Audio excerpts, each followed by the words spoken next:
Meng meng meng, jour en Yeah. 55. On se Salut, retrouve. salut. Comment vous allez? Vous savez, on leur demande jamais comment ils vont. C'est vrai, on est désolé. On n'est pas du tout dans une relation avec vous bilatérale. C'est vraiment, on est la Chine et vous êtes. Ouais, blague géopolitique, ça commence. De la Mongolie. Ça commence par ci. Non, voilà, bah, j'espère que vous allez bien. Moi, j'ai passé une super journée. C'était trop cool de retrouver les profs, les potes, mes pommes potes. Tout quoi. Et toi, mec? Ouais, moi aussi, j'ai passé une super bonne journée. En plus, on vous a préparé des trucs super sympas pour ce soir. Et on discutait tout à l'heure. Et on se disait, on va revenir de façon très sérieuse sur la chaîne en vous présentant des trucs et en discutant et en étant déjà deux sur les vidéos. Totalement. Ce qui n'était pas le cas la semaine dernière. Totalement. Parce que on s'est dit, ça structure comme ça votre soirée, on est là, on vous donne une vidéo à une heure précise, comme ça vous êtes content. Peut-être vous vous dites, ok, je regarde la vidéo de Paul, après je me tape une annale de maths, et ça fait plaisir, tu vois. Et puis moi, au retour des vacances, j'ai eu quoi de super retours de plein de gens qui m'ont dit ces vacances, j'étais là, les vidéos, ça me faisait un peu genre un petit break dans la journée et tout, c'était trop cool. Moi, j'ai Go eu big aucun up Andrea, retour. merci. J'ai eu Antoine aucun aussi retour. T'as pas eu de retour? C'est pas grave, parce que après, moi, Dommage. c'est les gens m'ont vu moi en fait en vidéo ces vacances beaucoup. Donc c'est peut-être pour ça aussi. Ouais. Mais on est content que la chaîne vous plaise et tout de suite on vous parle de quoi? De plein de trucs. Moi Alors. je vais faire de petites anecdotes sur l'Ukraine. Axel a une petite anecdote. Aujourd'hui c'est la galéjade quoi. Voilà. Ouais, moi ça va être donc sur un transversal sur la faim. Exact. Voilà, Donc parce les que, gens qui ont faim, ils font quoi? Et bah ils font pas de sujet de géopo, mais nous on fait des sujets de géopo sur eux. Voilà.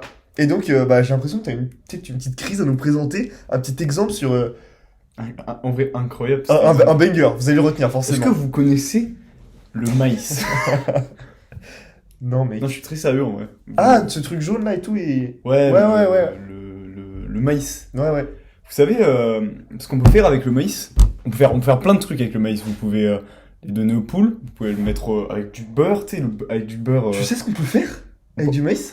Bah vas-y, dis-moi. Des une question. tortilles. Exactement, on peut aussi faire des tortillas. Tortilla, la base de la tortilla, c'est fait avec du maïs. On peut faire un autre truc avec le maïs depuis les années 2010, Paul. Du pétrole, enfin de l'essence. De l'éthanol. De l'éthanol, ouais. Exactement, de l'éthanol, donc c'est un produit de base pour construire l'essence. Et là, vous sentez venir le conflit parce que d'un côté, vous vous dites, ouais, les tortillas sur le marché mondial, ça vaut quand même moins cher que l'éthanol.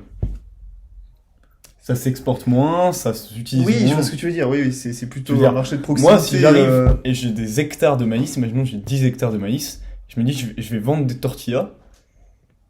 Bah, Paul, j'espère que tu vas me mettre une baffe, tu vas me dire, mec, vends Bah de non, l'éthanol. vendre de l'éthanol. Bah non, en vrai, moi j'adore les tortillas, du coup je serais pas objectif. Ah, mais tu vas m'en Mais si acheter- j'étais pas tu à vas un m'en quart acheter 10. mexicain, gros big up à mamie, et ben je te dirais de vendre de l'éthanol. Ouais, parce que moi je vais faire des burritos 2 minutes, mais quand je vais vouloir être riche, C'est ça.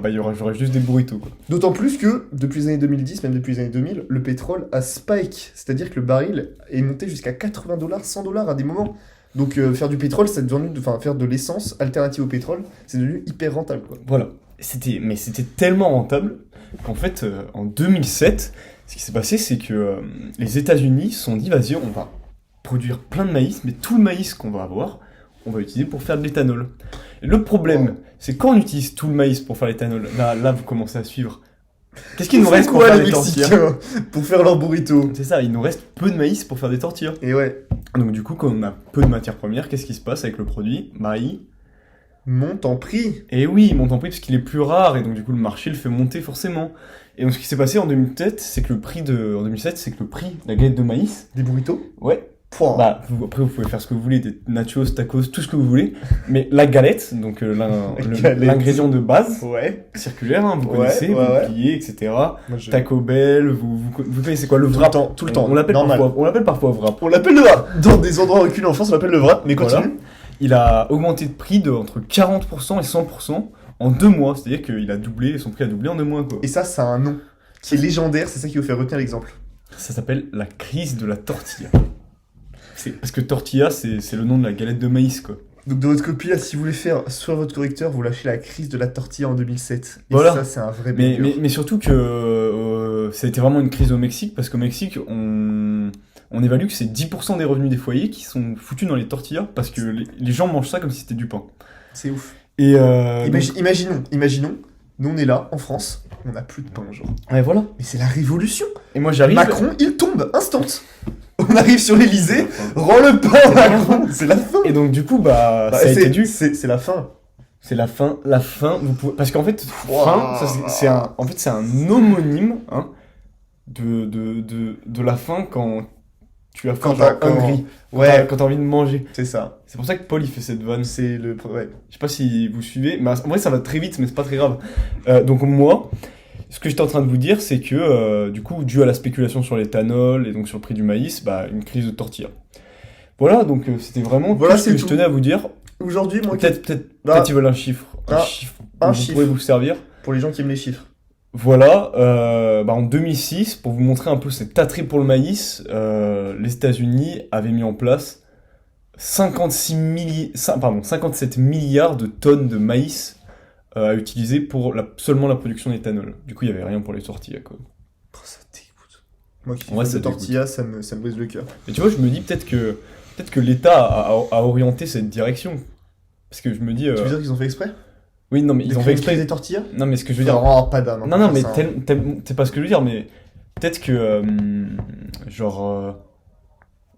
l'État a dû demander, ouais, on fait plus que de l'éthanol, tu vois, et les producteurs de maïs, ils pouvaient plus choisir, tu vois ce que je veux dire. Ah ouais, bah c'est possible. Mais peut-être juste c'est plus rentable pour eux. Ils ont pas à choisir si c'est plus rentable pour eux. Ouais, mais s'il y avait une crise, peut-être que si on avait un qui le faisait, ça aurait été rentable pour lui, tu Ouais, vois. mais la crise elle arrive à posteriori. Genre tu t'en rends compte après que tout le monde fait ça. Oui.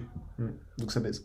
Mais bref, peut-être que si j'avais investi dans les tortillas Ouais, en c'est ça. 2006, Ah bah si t'es investi dans le tortilla dans le Dans bitcoin, le mec, tu tortilla serais au pas là. Mexique. Hein. Tu serais au Mexique, tu serais à Acapulco tout ouais. simplement. Après j'avais 9 ans.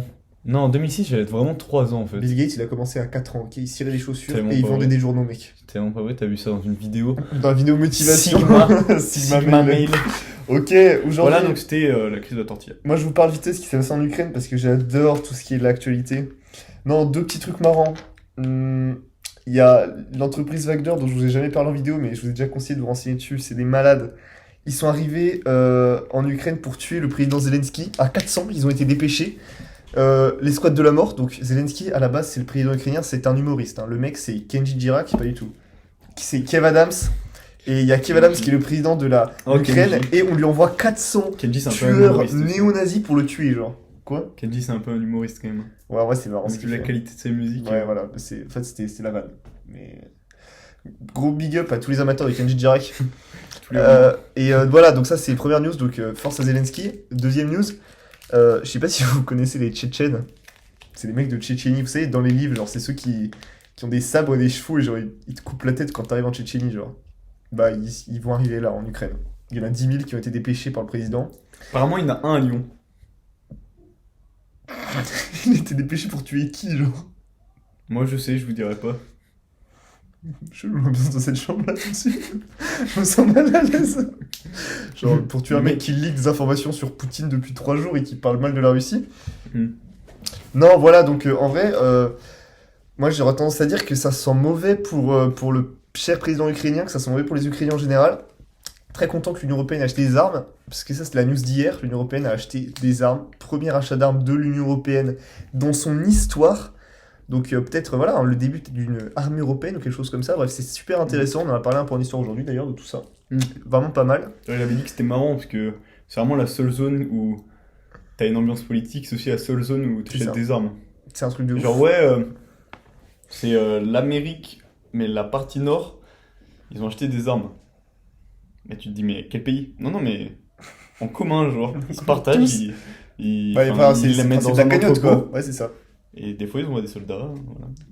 Et donc bah là, les grandes questions qui se posent un peu parce que bon, on va pas commencer à vous faire du day-to-day du conflit, mais les grandes questions qui se posent Non, dans le c'est pas. futur un peu, c'est de savoir si les sanctions européennes qui ont été mises en place, donc sur les avions, l'exclusion de la Russie de la Coupe du Monde de foot, les sanctions économiques qui vont arriver que je connais pas exactement, est-ce que ça va avoir un impact suffisant pour la Russie pour dire que la Russie fait ok les mecs, j'avoue c'est chaud, on se retire de l'Ukraine, ou juste la Russie va ne rien en avoir à faire de tout ça et va juste rester en Ukraine et prendre le pays quoi. Parce qu'à terme ils gagneront la guerre contre les Ukrainiens, mais c'est voilà, savoir si les sanctions vont avoir un effet, si le lien de la Russie avec la Chine va leur permettre de rester suffisamment fort économiquement et voilà, de se débrouiller tout seul, et savoir si Poutine comment Poutine va gérer tout ça. On est un peu dans le doute, mais affaire à suivre. Affaire à suivre. Et sur ce, bah, moi je crois que je vais vous quitter sur ce banger, une citation que j'ai trouvée aujourd'hui, un peu dans le thème pour revenir sur ce que disait Axel, pour boucler la boucle de l'agriculture. Sur la fin. Quand tu manges des burritos, t'as quoi après, genre? Et c'est ça la citation. Non, non. Non. Non, c'est pour introduire la citation. Quand tu manges des burritos, t'es là, t'as tes burritos, tu grailles et tout, et t'as besoin de quoi, genre? La diarrhée. T'as la diarrhée. Non. Mais, mais genre, dans le repas, genre un truc naturel, genre. Des serviettes. Bah non. Des galettes de maïs. Imagine, t'as bien mangé, tu manges. Et là, De l'eau, t'as besoin d'eau. T'as besoin d'eau. small sip of water. Donc, De l'eau. qu'est-ce que nous dit Munter Haddadine, qui est un ancien ministre jordanien en 1994 sur la question de l'eau dans le monde? Banger. Par nature, l'eau sert à éteindre les feux, non les allumer. Bang, bang, bang. Non, en gros, il fait référence au fait que... Enfin, ça, c'est à réutiliser dans toutes les questions des conflits sur l'eau que vous avez dans le monde. Belle citation. Moi, je trouve que ça, c'est peut-être une belle intro, peut-être une belle conclusion. Ça passe partout. C'est politique et poétique. Et ça, c'est beau. Et voilà, donc merci à toi, Munter Haddadine, pour ce banger. Et sur ce, on vous quitte. On vous fait des bisous. Ouais, À- moi, à demain. je vous fais pas de bisous. Désolé. Je fais l'ambiance. Pas envie.